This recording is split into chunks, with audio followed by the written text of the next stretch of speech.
Hi everyone, I'm Eric. And I'm Christopher. And we're Grow For Me Gardening. Today we are adding 3 compact perennials. With big garden impact. Welcome to our garden here in Zone 5B/6A, upstate New York. Fall is a great time for planting. So we are going to be adding in some awesome compact perennials today. Let's start with our 2 varieties of coral bells, or Heuchera. Now these might look kind of similar to you, but they're actually 2 different varieties. One of them is dressed up ball gown, and one of them is Primo, Pistachio, Ambrosia. We currently already have a small hedge of these in our hydrangea room right behind Christopher, and we're going to be extending it. Both of these varieties do very well in part shade to shade, and they're hardy in zones 4 through 9. Let's take a look at this first one. Even I have to double check the tag because they look so similar. This is Primo Pistachio Ambrosia. It has a beautiful sort of rounded lobe to the foliage. This one gets, I think, in the teens high, like 18 inches tall. With the bloom stalk? With the bloom stalks, yeah. It stays nice and short, but it does widen a little bit. So that'll be really nice to fill out the ground. And then this one is dressed up ball gown. Now you can see this one's a little weary this time of year. Yeah, and it's a little more ruffly, and that's that sort of dressed up series. Eric, which color blooms do each one get? They might be on the tag. Oh, I can check the tag. I know one of them gets pink because I remember the pink blooms. Pink flowers for Pistachio Ambrosia. And the creamy white flowers are on evening gown. And so this is what they look, this is what, bloopers. This is what they look like next to each other. And right behind Christopher is our hedge that we're going to continue. So part shade to shade. Then, brand new for us, we've never grown this before, is Campanula. And we have 7 of these little Mini Marvels Midnights, new for 2025. They get 6 to 8 inches tall. They're hardy in zones 3 through 8 or 3 through 9. Let me check the tag. I think it's 3 through 8. Yep, 3 through 8, 6 to 8 inches tall, and they get about 10 inches wide. Just a tiny little plant. So we'll be adding these right underneath the Invincible Spirit 2 hydrangeas where we currently have some annuals. And they're supposed to bloom all season long. They say they bloom from late spring to late summer. That's a really long bloom period. That is going to behave almost like an annual would for us. I love that. And then in our urn, in our hydrangea room, we learned a lot about those urns this year as far as the amount of water they need. Yes, definitely. So we're going to be planting it up with this Rock and Round Pride and Joy sedum because they're a little more drought tolerant, I would say. Yeah, sedum is definitely a hardy yet drought tolerant plant for us. So Rock and Round Pride and Joy sedum, it's a lot. 10 to 12 inches tall, hardy in zones 3 to 9 or 3 to 8? I believe this is 3 to 9. Let me check the tag.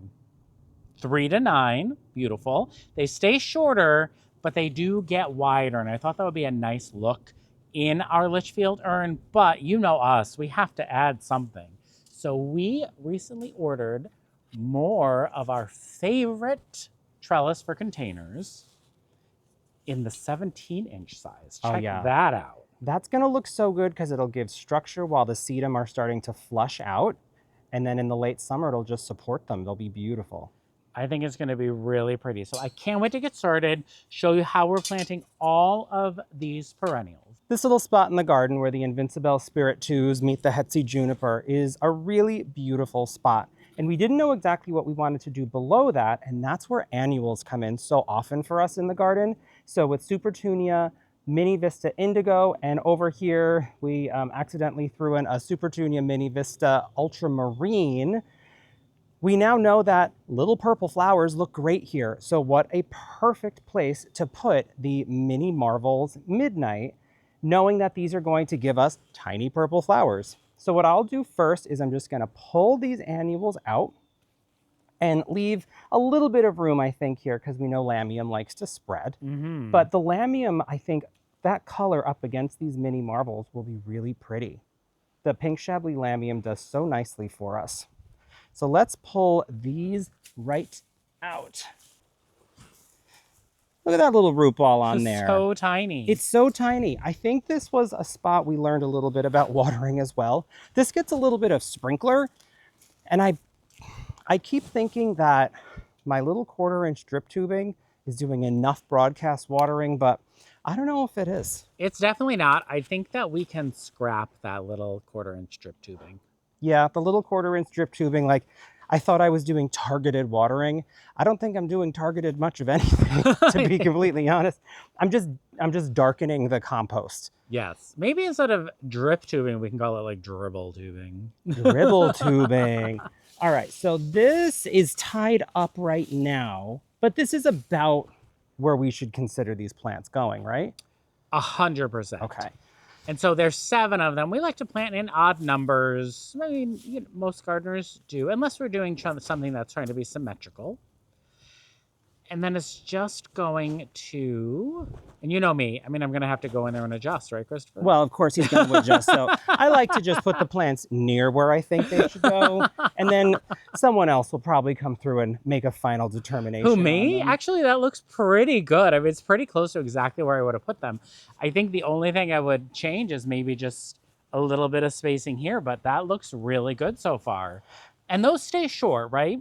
Yes, they stay like 8 to 10 inches tall maximum and only a foot wide. So these are all going to touch here. For a small perennial occasion, I brought out my tiny little shovel. I don't even know. You love that tiny shovel. I love the tiny shovel. I think it's so fun. I have a feeling that there's not going to be a lot of root ball going on with these guys. Let's see what that is first. Nope, not a lot of root ball, but that's okay. I'll still dig them a nice hole.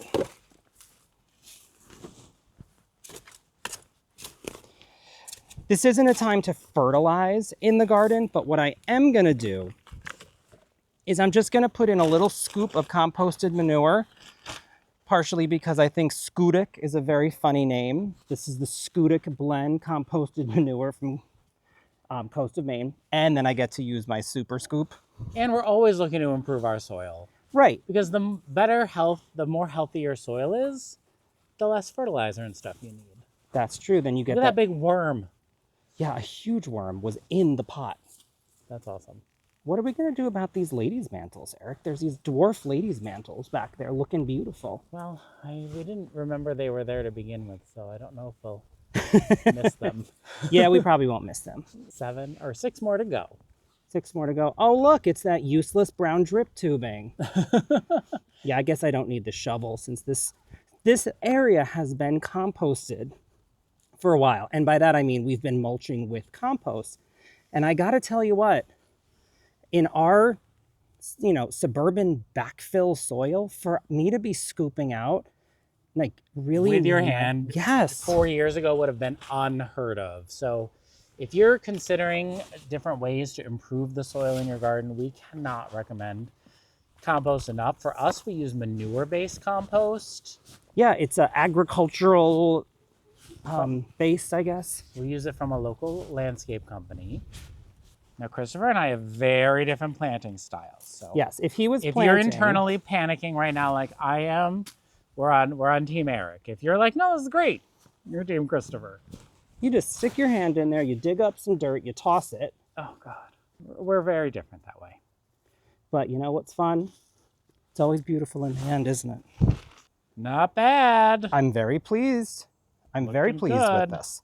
Nice and tidy, perfect, small, compact perennial. Right here is where we are going to extend our coral bell hedge of dressed up ball gown and Primo Pistachio Ambrosia.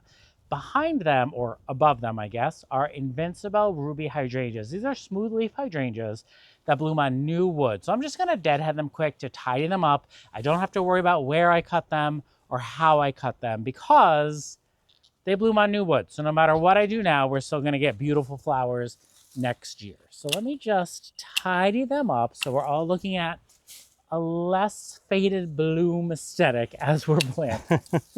The other thing we're going to be removing is this lamium right here. That lamium started over there and has spread itself through the garden. And I like lamium, just not too much of it. Yeah, we have enough. This is more than enough. It's beautiful. And honestly, it'll just keep popping up. So if we want more lamium or we change our mind, we can just divide that super easy. I love this one fresh bloom on the Invincible rubies. It's just sort of saying, hey, I don't always look like this. Sometimes I look like this. This willow makes this a little bit more of a shaded spot. So I think that's why these coral bells do so well here, because they are a part shade to shade perennial. So even though that's full sun, just by coming around the corner here and having this willow cast this shade, that's what allows us to plant some part shade stuff in here. We've started removing the lamium, but I wanted to let you know that the trick to removing it is getting it all, because if you leave one little piece, it's all going to come back. So this little bit right here, Gotta go. we have to get it, because otherwise it'll come back with a vengeance. It spreads by rhizome and seeds. Not rhizome. Roots. And Something. seeds, yes. I don't know, maybe that does count as rhizome. Now Now, we just Eric, have to figure out. which is which? Well, if you've got a deeply lobed one, you know that your next one is going to be ruffly. Oh man, this is hard. Yes, I would say that you have a pistachio right there. So your next one's going to be a ball gown.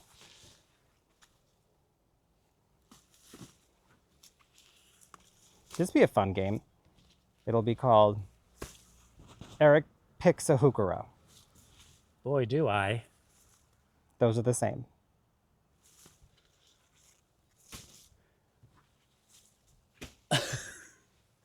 We did it. There you go. And then, I mean, look at the impact it's going to have.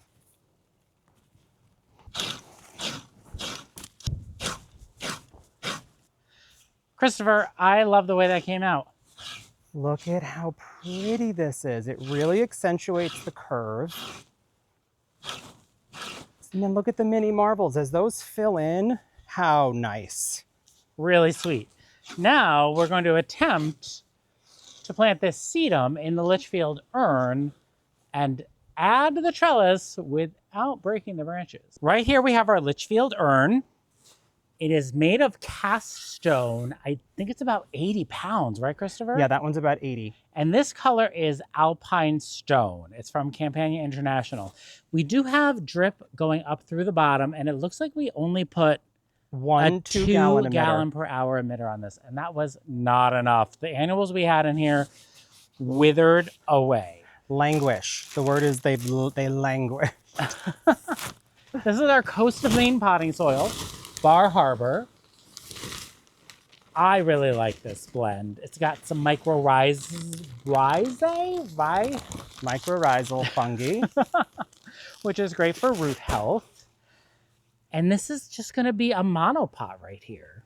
I love the idea of a monopot of sedum, especially this because it's more of a mounding, rounded habit. So here's my game plan. Tell me if you think this is right thinking. Plant this, then put the trellis over it, and then spread the trellis. That could work. We'll try it. We'll try it. All right. Pretty nice root ball. Very nice. Right? I'm going to plant it right in here. Oh, it already is the perfect little thing. Right? It really is. Does it look centered? That it does. It looks perfectly centered in the pot. All right. Now I just need to grab, unless you want to grab it for me, the trellis. The trellis. Oh yeah, put the trellis in and then actually put more soil in around that. That's what I was thinking.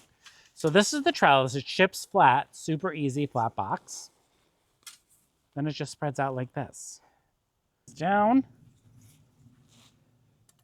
If I put it in like this, right? Okay. Oh, I got one branch broken. Then I spread. Okay, those three are spacing out. Okay. Oh yeah, just focus on one at a time. All right, now they're all spread out. and that looks relatively centered in the pot. Okay, good. Now the plant has kind of leaned a little to the east. How's that? That now looks very nice. Yes, Correct? that is correct. Now I just need to fill in with a little more potting soil. Would you like the scoop or hands? You know what? I do like that scoop, if you don't mind handing it to me. I'm kind of crushing this heliotrope.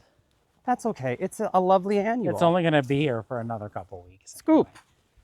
Thank you. Then, just going to fill in around.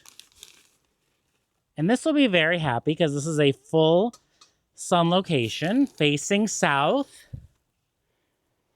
Gets a lot of light. And I do think that just that 1 2-gallon emitter will be the perfect amount of water for that. We haven't 100% decided if we're going to do this with all the urns, but I think we're probably going to. And we'll do that another day. But this is such a nice little addition of structure. It really is. And then I'll tuck this 2-gallon in here for now. The orb looks great, nice straight up and down. Awesome. And a lot of the plants behind Eric that are not looking so hot, those are all spring bloomers. So we've got spring and we've got some summer blooming in here. Then of course the attention will go to the hydrangea room. So having a pop of color in the urn with this perennial at this time of year will be a great little addition. I love it. I think it looks great. Thank you so much for joining us today as we add 3 compact perennials for a big impact in our garden.